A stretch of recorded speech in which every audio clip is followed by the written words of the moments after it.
Hi, my name is Kylie Potter, and this is my process speech, how to make whoopie pies. For this recipe, you will need 5½ cups of flour, 1 cup baking cocoa, 2 teaspoons baking soda, 2 teaspoons baking powder, 1 teaspoon of salt, 1 cup shortening, 3 cups sugar, 2 teaspoons of vanilla, 4 eggs, and 1½ cups of buttermilk. If you're like me and you do not have any buttermilk, you can simply make your own using the ratio of 1 tablespoon of vinegar to ½ cup of milk. The first step is to preheat the oven to 375 degrees. The second step is to combine all of your dry ingredients.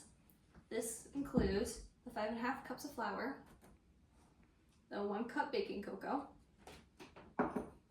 2 teaspoons baking soda, 2 teaspoons baking powder, and 1 teaspoon of salt. You want to stir this until it's well combined. This is what it should look like when you are done mixing. Now we will set the dry ingredients inside and combine the shortening and the sugar.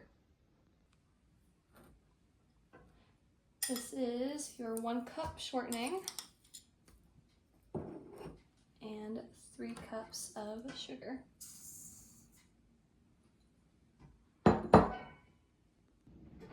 Once you have your sugar and shortening in the bowl, you'll want to beat it well. When you're done beating it, it should look like this. Now you'll add your 4 eggs and 2 teaspoons of vanilla. I just do 2 splashes. You'll want to beat these ingredients together until it looks like this. Now the fun part. We will alternately combine the flour mixture and the buttermilk until it is all combined. When you're finished stirring, the batter should look like this. Now that the batter is complete, we'll begin baking the cookie. Before you can do that though, you'll need to grease your baking sheets.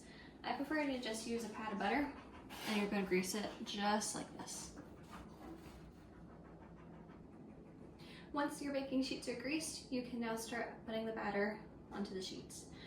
You're supposed to do round tablespoons, but I prefer to actually use ice cream scoop because this is the easiest method for me.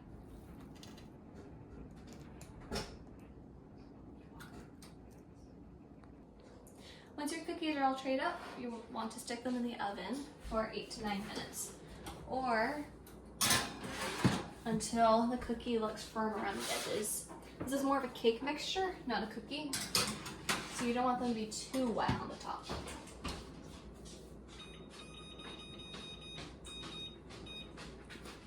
They should look like this when they're all done.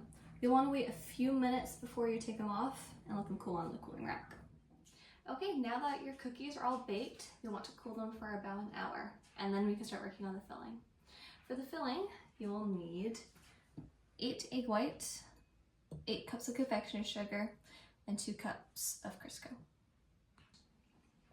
The first step is to beat the egg whites until they're frothy. You're going to look for nice, big, stiff peaks. When you're done, it should look like this. Your aim is to have nice, stiff peaks. And now you're going to beat in the shortening. You want to make sure that this is nice and combined very well. And lastly, we'll add our confectioner's sugar. For this, you might want to stir it a little bit with the beaters before you go ahead and start beating it. Otherwise, you'll get a face full of powder. Once you're finished with the filling, you can now begin assembling your cookies. I find it easiest to first make sure the 2 halves match each other. And then you're going to take your spoon and dot the frosting right in the center. And then kind of let it sit up like that. And place the cookie on top, just like that. And there you have it, a full batch of whoopie pies made. When you're done with them, I advise you keep them stored in the fridge until the frosting hardens. When that happens, you can either store them in an airtight container, or you can keep them in the freezer for longer storage. If you do the airtight container, I advise you only keep them for about a week. If your frosting is runny while you're putting the whipped pies together. You can either add more confectionery sugar, or you can keep it in the fridge for about 5-10 minutes and then start filling whipped pies. If the frosting is too thick, you can add a splash of milk. So there's ways to play around it. But thank you for watching and have a good day.